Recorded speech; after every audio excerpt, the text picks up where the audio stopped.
So I decided to try something a little different for pompano. What then? I'm talking to the camera. Oh, sorry. And I decided to try something a little different for the pompano. And I see the line bending, but we're on the boat. That's what we took the boat out here to Shell Island. That's a lot of bend. And what I was going to say is I'm thinking maybe we have some drift, but you can never tell between rocking and drifting. Like when you're on the pier, you see the rod doing this stuff, or even on the beach, you see the rod doing like this, and it could easily be waves. And here we are on double anchors. We got one up front and one in the back, and I see a lot of bend and then a little bend and then some slack, but it doesn't look like kicking. Although that's a lot of movement in a short period of time, so I'm going to check it.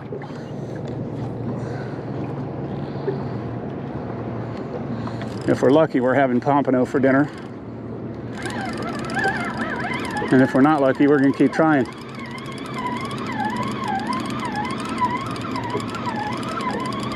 I told Judy I smelled pompano, and she thought I was nuts.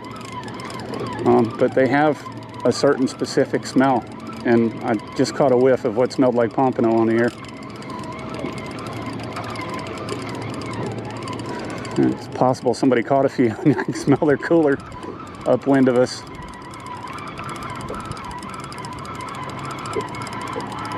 Nothing. Nothing. Anchor line slack. I still got line playing out on this. Stop recording. So I think I might actually be on.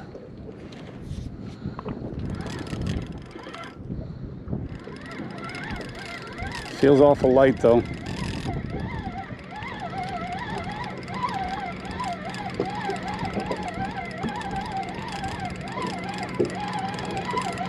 Yeah, it feels lighter than it should. That could be something swimming with me.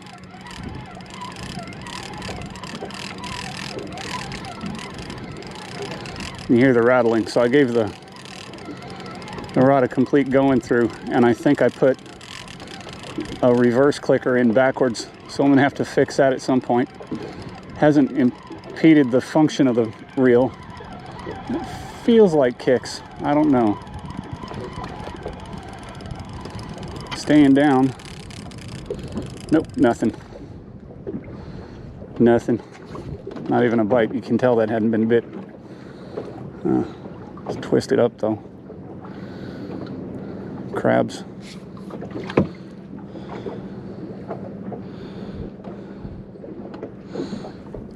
I think we should find a new spot and maybe try the spot lock for a little bit first. See if that gives us any joy. There's fish underneath the boat, I think.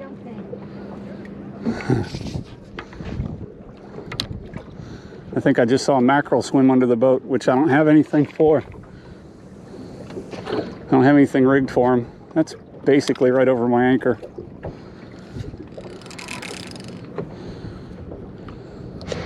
So, I was in Horrible Fright the other day looking for something else, and I saw this on the shelf.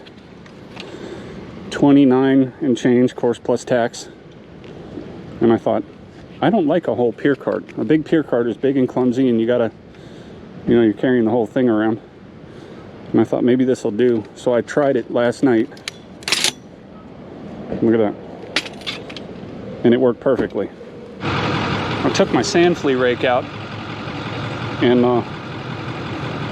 was out there just a few minutes. Thought I saw a colony, and they're a little bit hard to spot here because of the shells in the water too. Are a little bit deceptive, and it looks like sand fleas, which works to their advantage. But I happened to see what I thought was a colony, some sand fleas trying to bury up. I got about 90% of these guys in the first scoop, and then after that, I got a couple here, a couple there. But I'm gonna keep these guys. I'll blanch them or something, save them for later.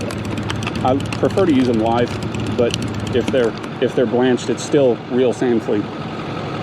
GoPro, stop recording.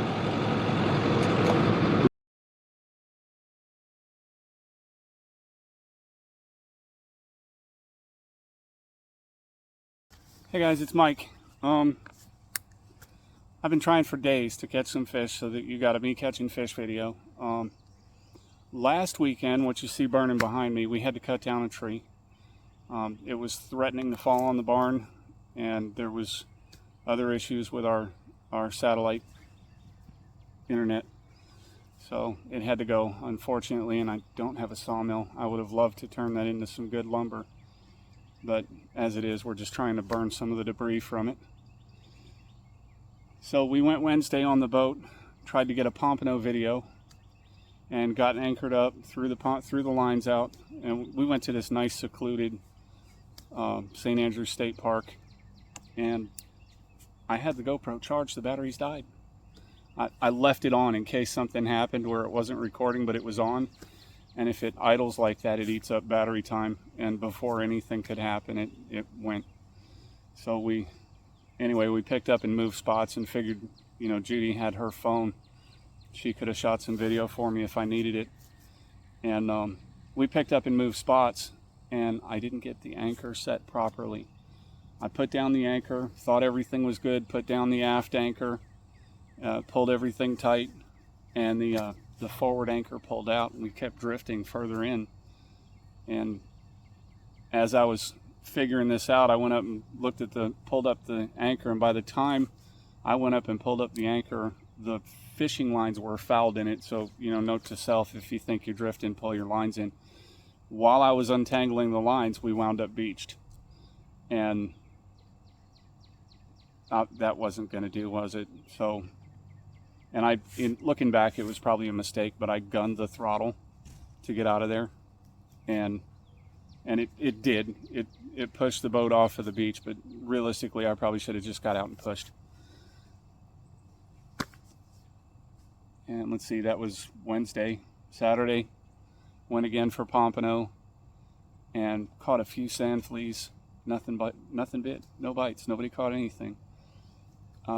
Yesterday, the seas were a little bit higher, and I went back to the same pier thinking, well, with high seas, the structure of the beach shifts, and maybe a good spot will come up. And I set up in my normal spot, looking to throw basically at an angle farther out than everybody else into maybe a cut or something. And as I'm set up and everything, I've got all my stuff down on the bench, and I go down to the end of the pier, and there's a cut forming right off of the pier. And so I threw a line in there and hung out, and this other guy came up, and he said, I'm getting ready to set up too. And I said, well, you know what, I've already set up in this spot. How about, I'm already set up down by the bench. I'd have to lug all my stuff down here. How about you keep this spot? Because this looks like a good spot. I was pointing where he was fishing. I said, this looks like a good place to fish from. And that's my least favorite thing about piers is people fishing elbow to elbow. Can't stand it. So I just kind of gave him the spot. I said, you go ahead and fish there, man, and I'll look for another hole to fish from. And there was another guy there who was from out of state, and he was fishing for pompano, and he reeled up, and he had a pyramid weight, which is great in decent conditions, like 2-3 foot seas, you're fine. And I said, that weight's not going to help you today, because we're talking about 4 and 5 feet. The smoke's blowing on me. It's not bothering me too much. It's a nice smell. It's a nice aroma of oak smoke. And I said, well, and I said, we bought some spider weights, and I'll be honest with you, I don't like them because the spider weights are like permanently stuck like that. They look like like somebody just melted some lead in a mold and stuck a bunch of wires in it, and there's a bunch of wires sticking out. Where the Sputnik weights cost a little bit more money, but they're basically on a swivel, so when you go to reel, they hang on. They really hang on, but then when you go to reel, they pop out on the swivel, and the spider weights are just grabbing everything they can on the way through. And so I just said, I don't really like these weights. How about you try this, and that thing will anchor you out there. I said, the only problem is it's kind of a pain to reel it back in. So the guy I gave the fishing spot up to caught a pompano, a nice, fat, like thick pompano, somewhere close to 15 inches. And then the guy across from him that I gave the weight to also caught a keeper. It was like 12. I think they got to be 11 here, and he caught at least a decent sized keeper. He could go home and have some pompano.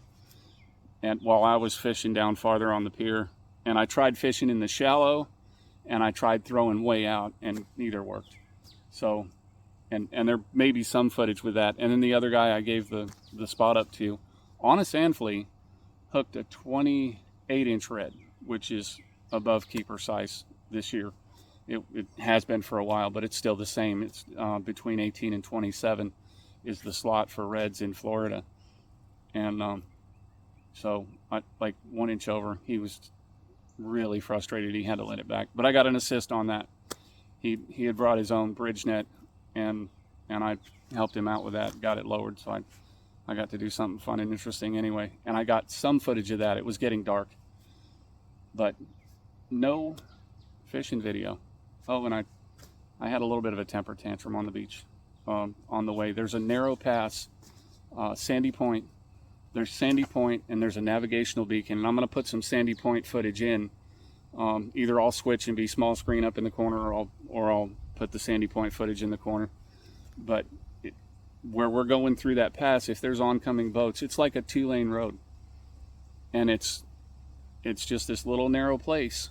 And that is the channel. The other side of that red marker is shoals. And if I showed you a Google picture of it, you'd see propeller scars all over the flats over there. So even the great big boats come through that narrow space. Not the cargo ships, obviously, but the big charter boats and the big cattle boats. And they just go through that little narrow spot. And so as I'm going out, I see this guy's reeling in.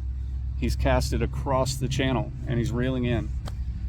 And I said, well, okay, I'll slow down, give you time to get your lure in, and that'll be that. And he got his lure in, and as I'm starting to pick up the throttle again to get through the channel, he threw his lure again. I was livid. I threw a fit. I gunned the throttle. I said, I don't care if I'll wrap your lure up in my prop and go check it later. I was mad. And for a couple days, I felt really justified. My wife was telling me off for losing my temper. Blew her hat off her head. She almost lost it in the pond.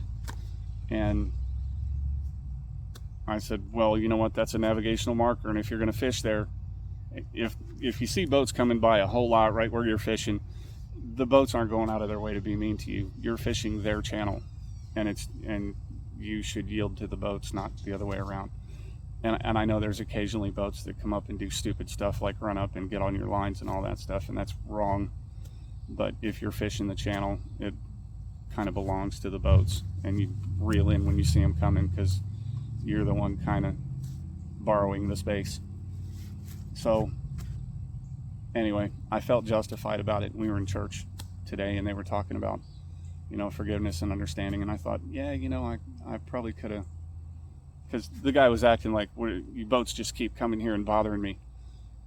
And, well, yeah, because it's a channel. But if maybe I could have been heard, I might have been able to explain to him, hey, man, look, this is a channel.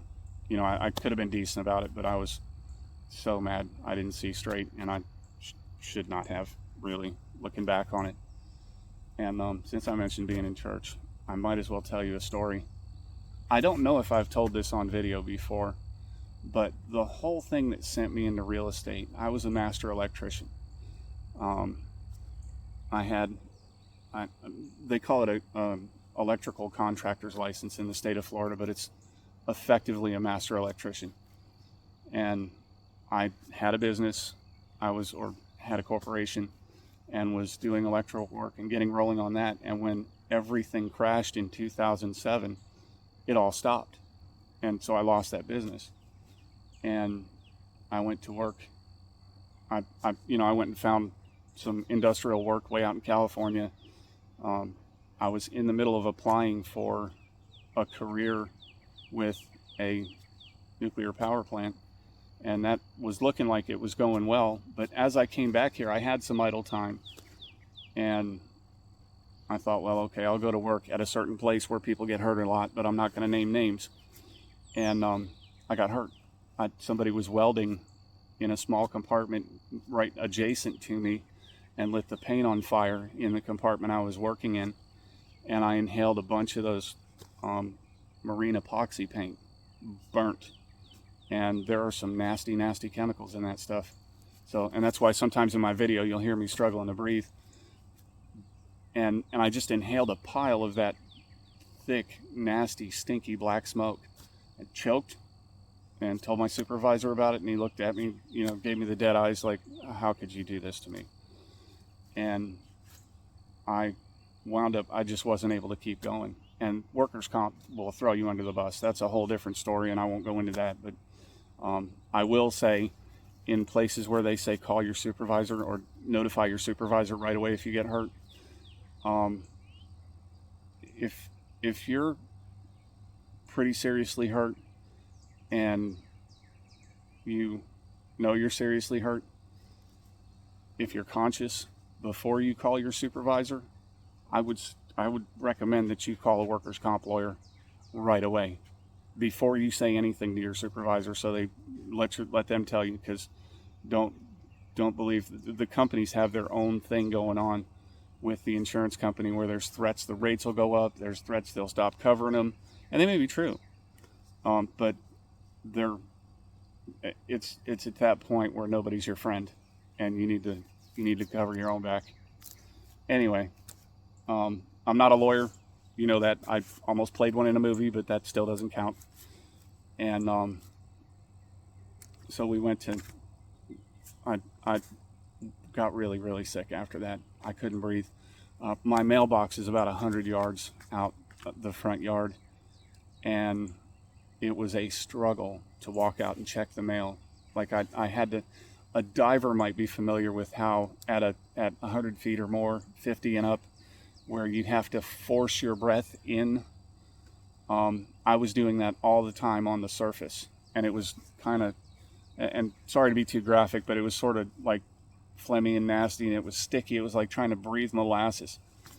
And there was a time I was just laying in bed, and I said, God, if you're there, kill me or heal me, but don't leave me like this. And it was only a few hours later, a whole bunch of crap came out of my lungs, and I was able to breathe a little bit better, and I've been sort of healing from there. So, and that's where, you know, sure, you're welcome to say that's a coincidence and everything else. Look, belief is a personal journey for everyone. So, you know, it's not for me to insist to you that God is there, but for me, I do believe he's there, and that Jesus was his son. So anyway, I'm sorry I couldn't get any fish for you. Hopefully in the next few days it'll start getting better. I've been kind of craving pompano, and unfortunately my wife's given up on me altogether. She's buying fish out of the grocery store.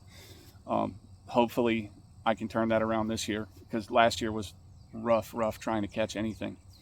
So hopefully we can get some videos going again. Hey, thanks for watching. Like, subscribe, comment, say your piece, and have a great day.